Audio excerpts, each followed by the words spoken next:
В данном видео вы узнаете всю информацию о текущем дне, об энергетике дня, о магнитных бурях, праздниках, а также лунный календарь садовода и огородника, который поможет спланировать работы в саду и огороде, определить время для посева, посадки, пересадки растений, а народные приметы помогут спрогнозировать будущую погоду.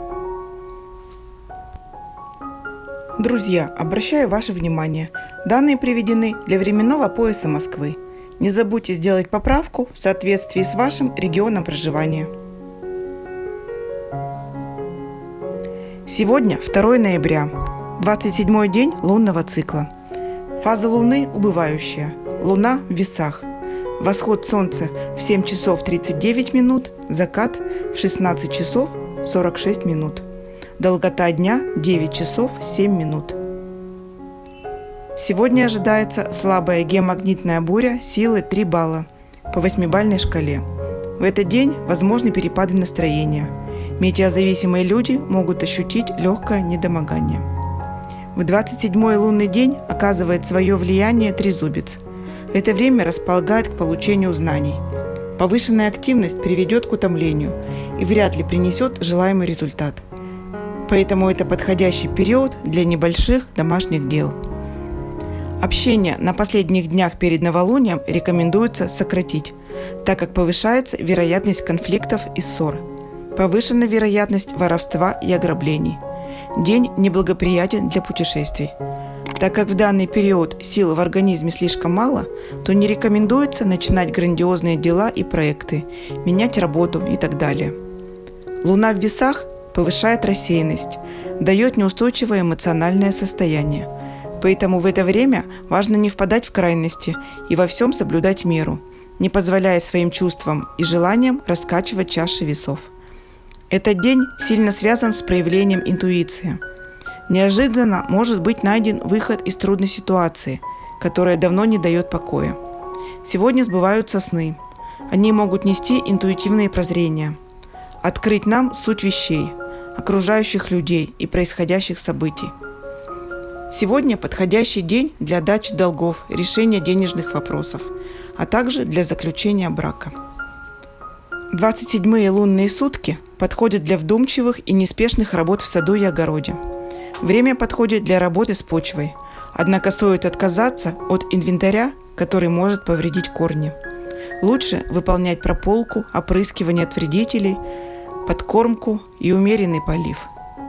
Посадка и посев в данное время нежелательны. Исключения составляют корнеплоды и луковичные, сила которых собрана в корнях. 4-я фаза убывающей Луны характеризуется постепенным угасанием активности растений и концентрацией всех их сил в корнях. Это время не располагает к росту и развитию саженцев. Поэтому стоит провести уборку в саду, убрать листву, обрезать ветки, побеги, удалить старые больные растения. Уделить время формированию крон деревьев и кустарников. Не рекомендуется во время последней 4-й фазы Луны перекапывать и рыхлить почву. Корневая система очень восприимчива к повреждениям. Допустимы подкормки и удобрения, опрыскивание от вредителей и болезней. Противопоказан чрезмерный полив. Сбор урожая корнеплодов возможен, хотя они и будут водянистыми и плохо сохраняющимися. Луна в знаке весов положительно влияет на растения, если провести окучивание и мульчирование. Существуют народные приметы, которые проверялись веками. По народному календарю 2 ноября, по старому стилю 20 октября, Артемьев день. Согласно преданию, Артемий жил в IV веке и был военачальником при императоре Константине Великом. За усердную службу его наградили должностью наместника Египта. Но когда к власти пришел другой император, Юлиан Отступник, и начал гонения на христиан, Артемий выступил за их защиту. За это его арестовали и подвергли пыткам, а потом обезглавили. На Руси было принято молить святого Артемия об избавлении от случайной смерти. Также его считали защитником от разного рода болезней. Также Артемия почитают своим покровителем военачальники и атаманы.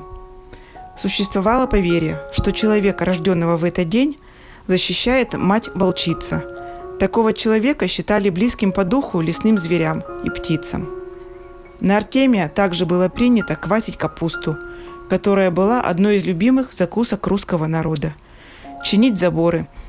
Считалось, чем крепче забор, тем богаче будет урожай в следующем году. По этому дню определяли будущий урожай.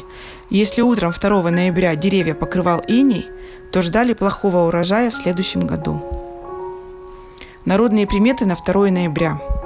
Затяжные западные ветры к длительным осадкам. Если в этот день первый снег выпал на сухую землю, а деревья не сбросили листья полностью, то снег скоро сойдет. В ноябре тепло, морозы не указ. Именины в этот день отмечают Александр, Артемий, Герасим, Герман, Иван, Ирина, Леонид, Михаил, Николай, Павел, Петр, Федор. Рожденные в этот день люди часто живут в состоянии перемен. Они призваны передавать другим людям духовный опыт. Такие люди закаляются в испытаниях. В этот день Луны появились на свет Раиса Горбачева, Галина Уланова, Андрей Вознесенский. Умерли в этот день. В 2016 году Олег Попов, советский артист цирка, клоун, актер, народный артист СССР. В 2007 году Игорь Моисеев, советский и российский хореограф, балетмейстер, педагог, народный артист СССР. Бернард Шоу в 1950 году, британский писатель и драматург, Нобелевский лауреат. В этот день, 2 ноября, отмечают Международный день прекращения безнаказанности за преступления против журналистов. Данное событие было учреждено в 2013 году.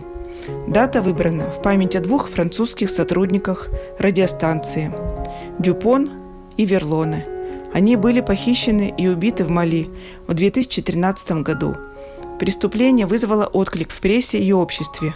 Его итогом стало принятие документа, осуждающего насилие в отношении представителей прессы, препятствование выполнению их обязанностей.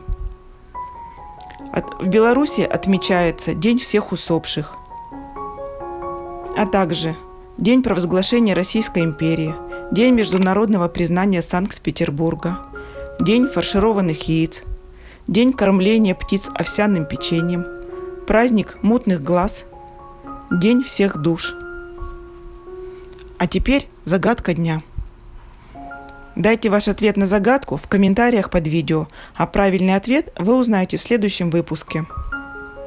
Уж пахнет в воздухе дождем, все холоднее с каждым днем.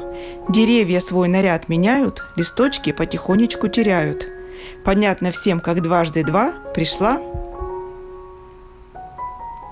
Жду ваш ответ в комментариях под видео.